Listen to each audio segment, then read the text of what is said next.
certainly holds up very well.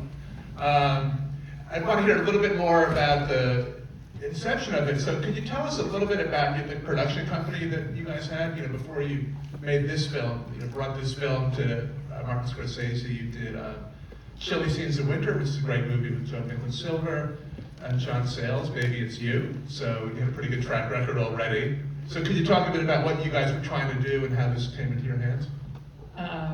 Well, it's interesting because we just did, shout out to the Criterion Channel, we just did our commentary for Chilly Scenes of Winter, which was really the evolution of our producing lives. And I guess our main focus was like, good material will attract great talent. And so we kept trying for that, and we were really lucky and maybe a little bit smart that we picked the right things. And Amy was the one who actually founded, I think you mentioned this earlier, at Sundance. And you mentioned, it was mentioned that Dujan Makaveyev was Joe Minion's teacher, and it was in the wild and woolly early days of the Sundance June lab, and Dujan happened to be there, and he says, "You're a producer." I said, "Yes." He goes, "You're from New York." I said, "Yes." And he said, "I have a script. You should read. It's about New York." So I went back to my cabin in the Wasatch Mountains and read this really amazing script and immediately called Griffin and said, You sent it to me. I was working in California, and I got to page 4, and it was making me so anxious. I put the script on the floor, and I read it standing up, turning the pages. Like, oh my God. Oh my God. And because actually the initial script was even more intense than the movie. Yeah, there were many more horrifying things. So Marty toned it down. Like, Marty always tones everything. But then we had an interesting, kind of journey to Amy knew Marty from, they did Mean Streets. She was Teresa. 50 years ago. 50 years ago this year. Is Oh, it? shush. It's a good thing. It's a good thing.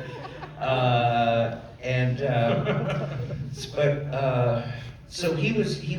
We also shared a lawyer. Yes. Who was the guy who was the bomb thrown out of the diner was our lawyer. Yeah. And his name was Jay Julian, and wonderful man. And so our first thought was Marty, who was not particularly thought of, even though King of Comedy had just come out, wasn't thought of as like a comedy director. But Amy knew him and understood that this was his kind of sense of humor. So we sent him the script, but he was already shooting Last Temptation of Christ. He started because What? it fell apart. Well, get into that. And, well, he was in pre-production, and he was in Morocco. And Aidan Quinn was going to play the Lord. And so in the meantime, we went to see, thinking that was a long shot. It was we thought about other directors, and we were in a theater. I forget what the feature was, but there was a short before it, directed by Tim Burton. And we went, who the hell is that guy? And so we got in touch with him. He was an animator at Disney. We met at the Disney cafeteria. He had one of those pocket pen things that with the ink was still staining on his shirt. And you could tell he was brilliant. And but he never made a feature. And so we started going down this road.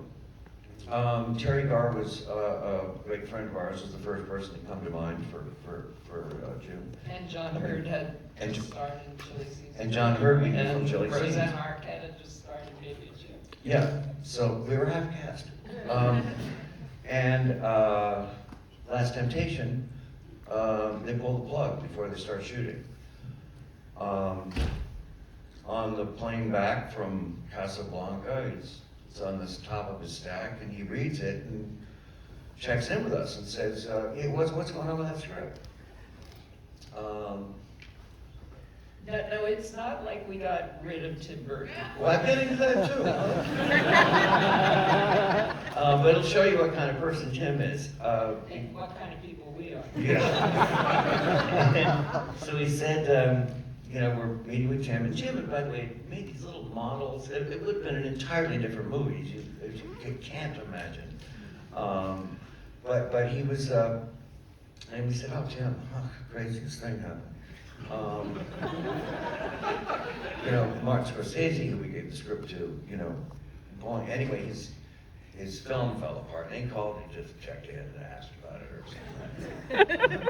And he went, well, what do you mean? Do you mean that Martin Scorsese wants to make this movie? He went, well, yeah, but, I respectfully decline to go further. I will not stand in the way of any movie Martin Scorsese wants to make. Aww. We somehow didn't have to worry about his future.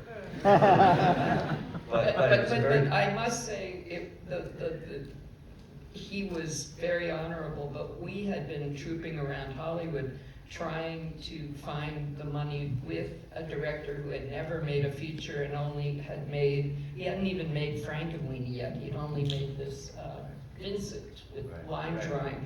And we had this script that a lot of people said when they read it, they felt sick to their stomach and got a migraine.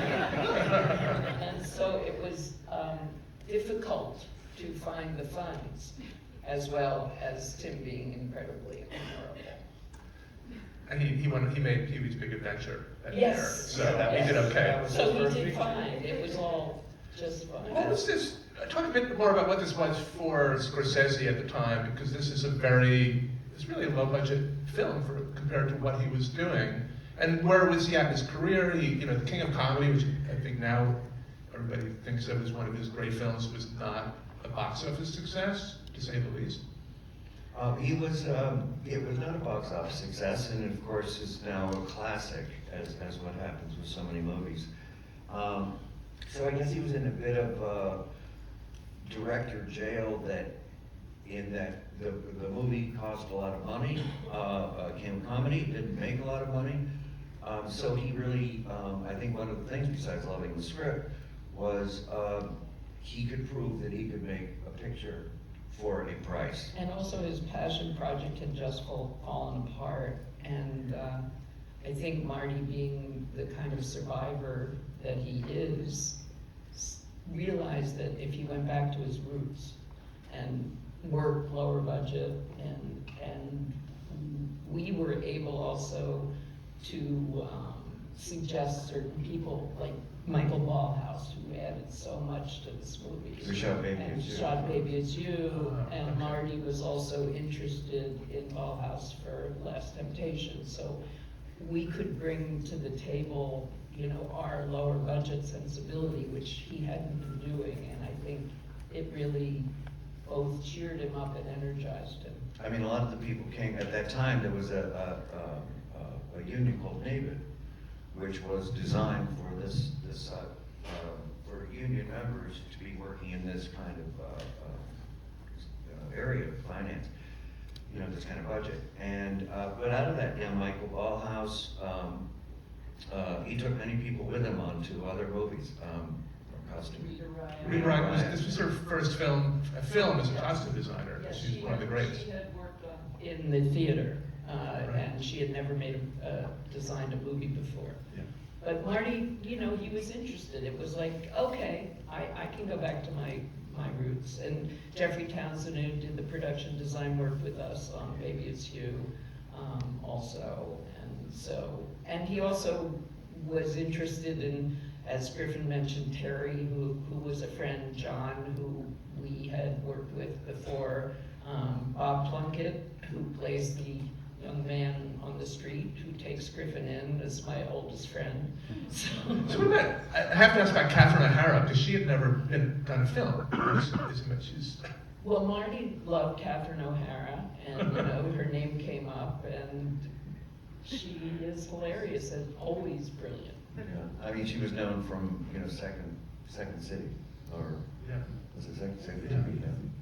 So what was the production like? I mean, I read that it was a production that really reinvigorated Scorsese, but you were shooting at nights and on location? All nights, All night. every night. I had someone from the grip department come to my apartment and black out all my windows.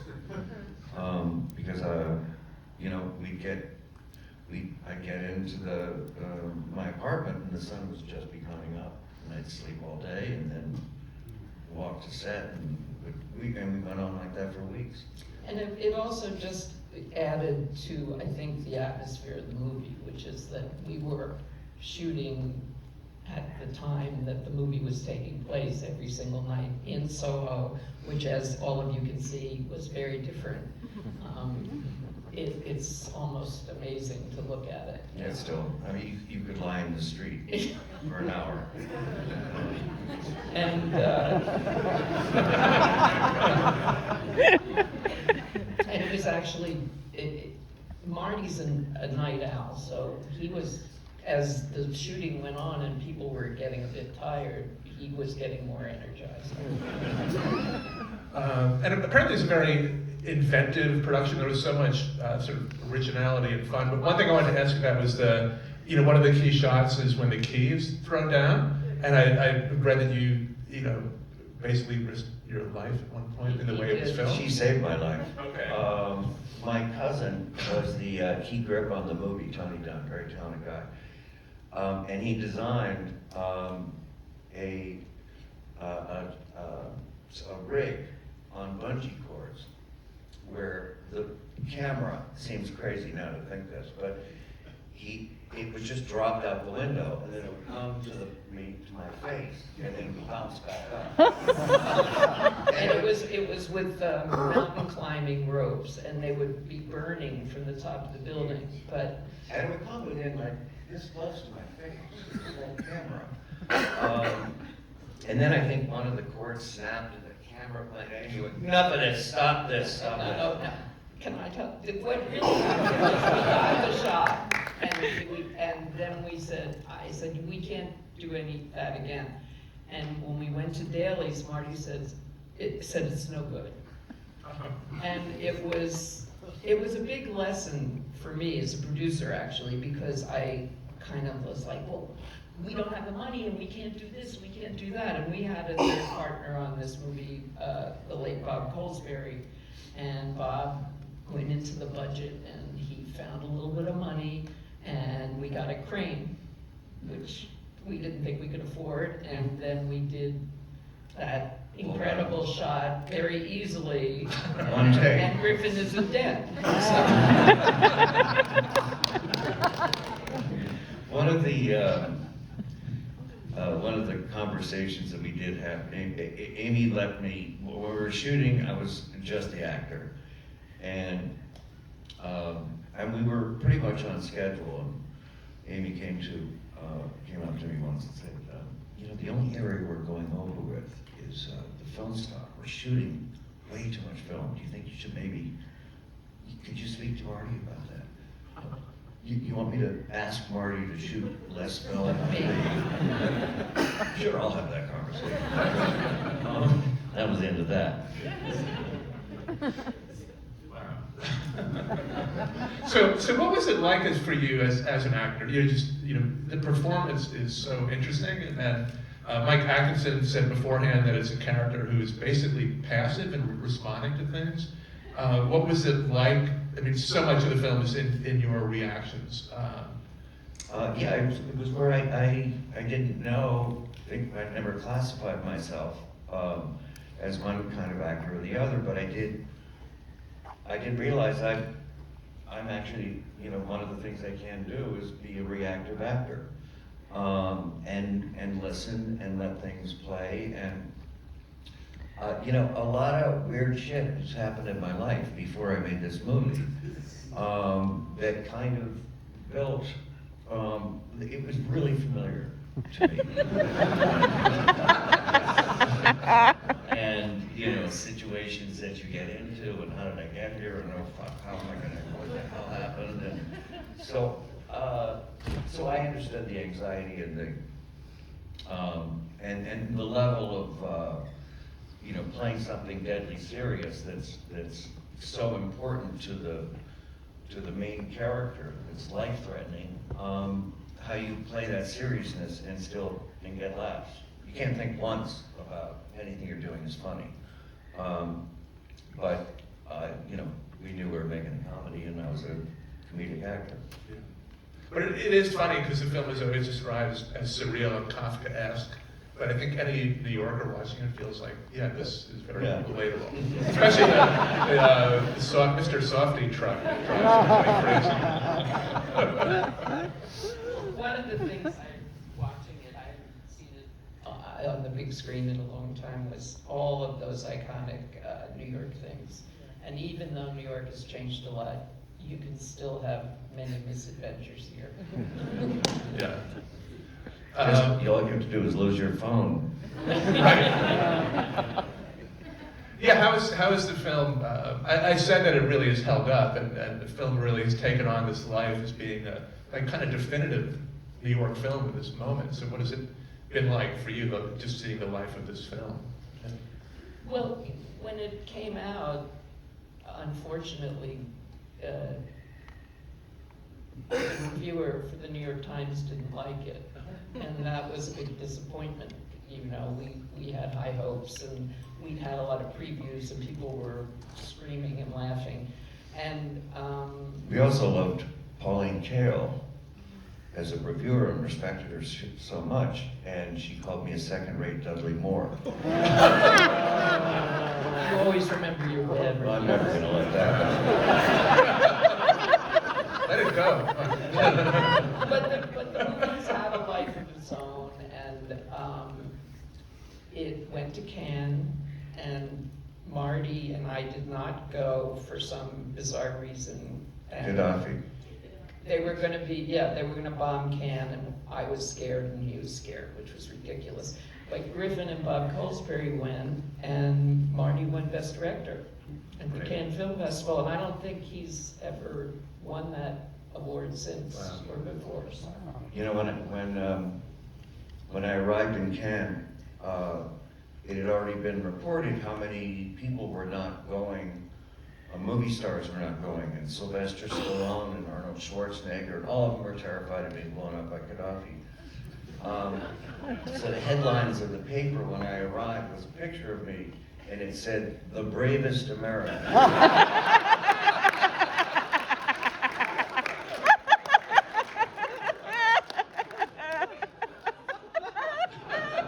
After living through this shoot, it sounds Yeah, it was easy. Yeah. Wow.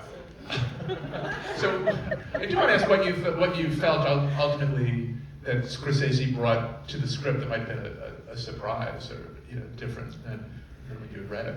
Well, I think he brought his great talent, A, with actors, and B, with realism, because the comedy in this movie is, to me, rooted in realism. And so he enjoyed it, he got it, he understood the anxiety level, he brought Marty to it. I mean, that's, I don't He know was how else also to say it. wildly prepared, and Oh, right, yeah. did something that I've yet to see on other sets. Was he storyboarded the whole movie, which isn't unusual, but on the back of the call sheet was another one, so the entire crew would see what the shots were going to be. So the shooting went so smooth, and it was just so deeply thought out. And the actors, the crew, we all knew just what we were going to be doing that night. Yeah.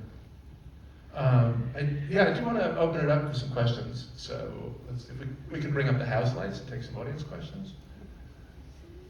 Anybody want to jump in? There's one back there. Okay, go ahead.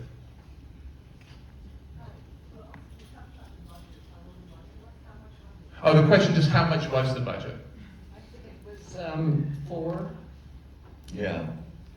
It $4 took- million. Right. I think it was budgeted 3.5, and then Marty took a year to cut it.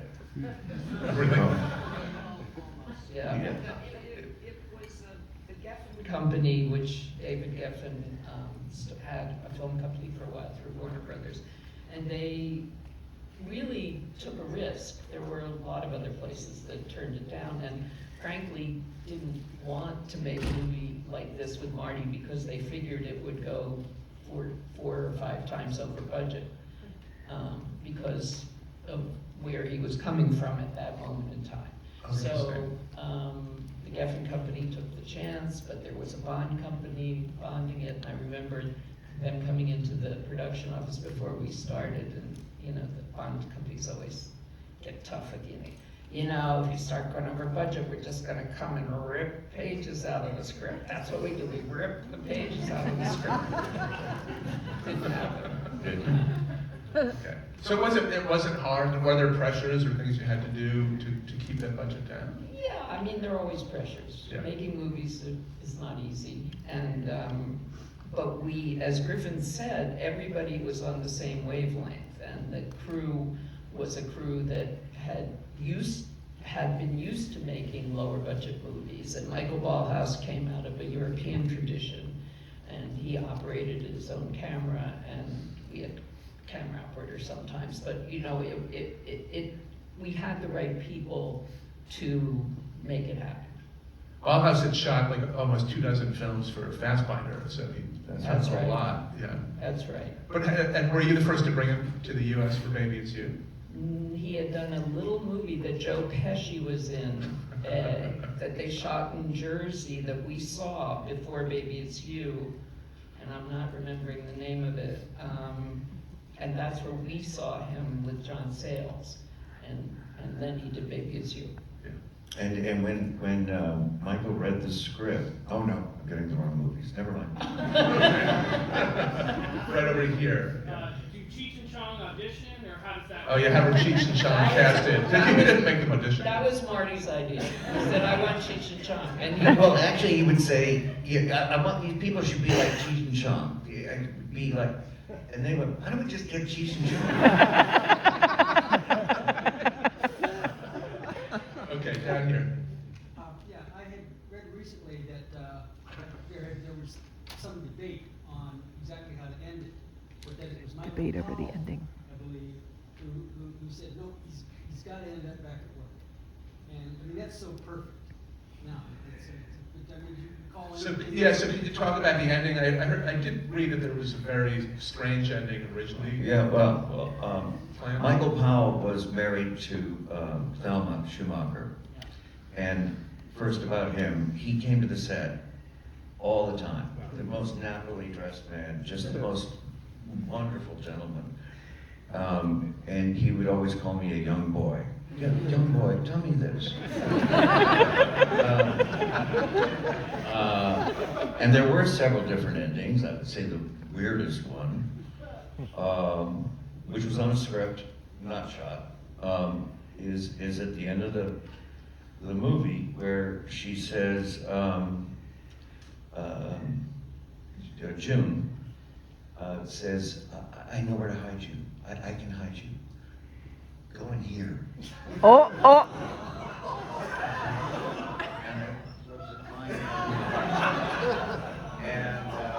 And then I'm like dropped up like a placenta on the West Side Highway. we kind of verbally ran that by the Geffen Company. Well, yeah, and David Griffin said, have you lost your fucking mind?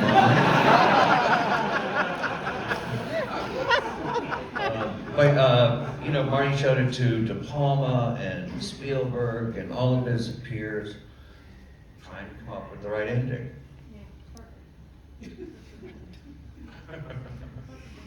Okay. Okay, well, go up to the balcony. There's one up there. Is there anything you learned from working with Marty that you applied when you directed your own movies? Yeah, I learned so much, but particularly how to have fun. You know, one of the things that the sound mixer had to deal with was hearing Marty trying to suppress his laughter on camera. And his enthusiasm and his joy, and his rapport with the actors, and I found that really inspiring, and it's something I've always tried to bring to my own movies when I direct. He's a great audience. Yeah. Over here. I'm just curious, how long was like pre-production and the actual production? But also just if you like, is there any advice for going into pre-production as someone who's starting out? Okay, so roughly how long was the pre-production process, and then how long did the shooting take? I think pre-production was about 8 weeks, and shooting was about 32 days, I think. And my advice is do as much preparation as you can on your project, because the pre-production really is the thing that makes your production go smoothly. And try to iron out all your problems and think through what is going to happen, and there will still be many, many things that happen that you didn't plan for. Yeah, anticipate every problem that you can have, and you'll still be surprised.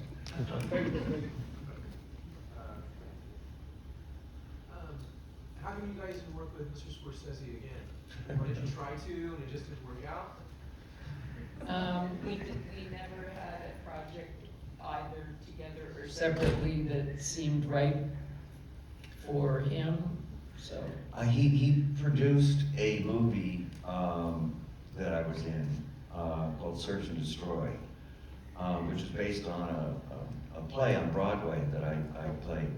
And that, it was very dark and kind of crazy, and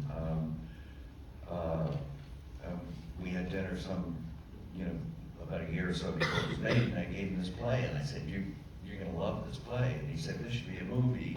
And then David Sally ended up directing it, and but that was the last time, we worked together. A few more, so right there. So it's very surreal, and it's almost Lynchian, and you mentioned Tim Burton also, but Lynch and Burton create their own worlds, which is somewhat like pastoral or just invented, with this very, very urban. Is there anything similar that came out at this time that was this surreal and urban? I think an entire genre of anxiety, bad date movies came out of this, of like shit just going sideways. I've always felt they never quite captured this as well, but it was. I noticed that they're all, you know what I'm talking about, all those. Right, but the thing that there were a lot of let's call them homage movies to After Hours. But a movie that was shooting literally as we were editing was Desperately Seeking Susan. And not that there are necessarily, there are some similarities, and it was the same time period, and of course Rosanna's in both of them, and of course Madonna wanted to play Kiki Bridges, but. Really? And they came out before us. So many of the reviews thought we were borrowing off Desperately Seeking Susan, which is kind of annoying. But I can see the No, comparison. I like that. But we finished our movie first. We just came out later. Okay, let's just do two more. So back there, go ahead.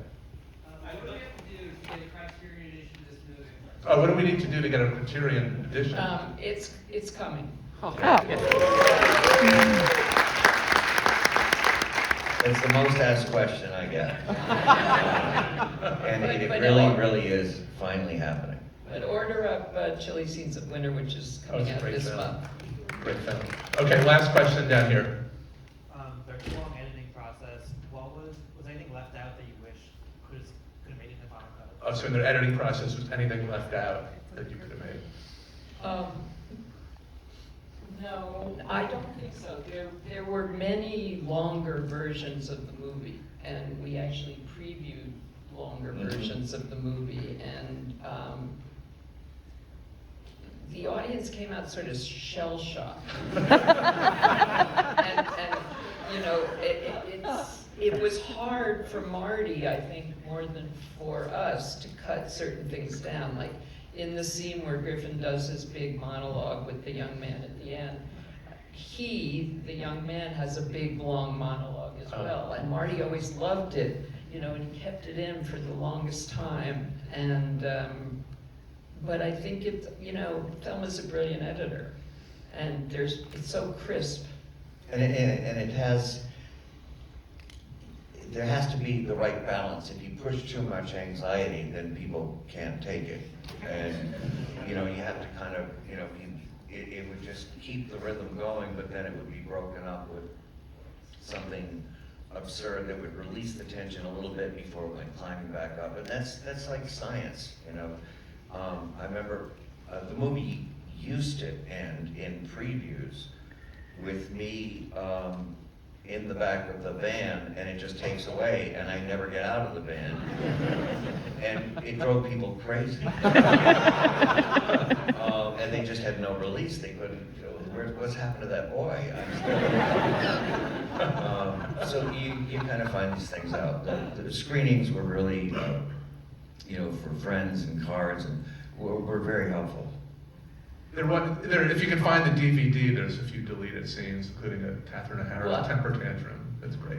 Yeah, well, I also think probably Criterion will get some of that. Great. Okay, so we'll end with that plug for the Criterion edition. Thanks so much.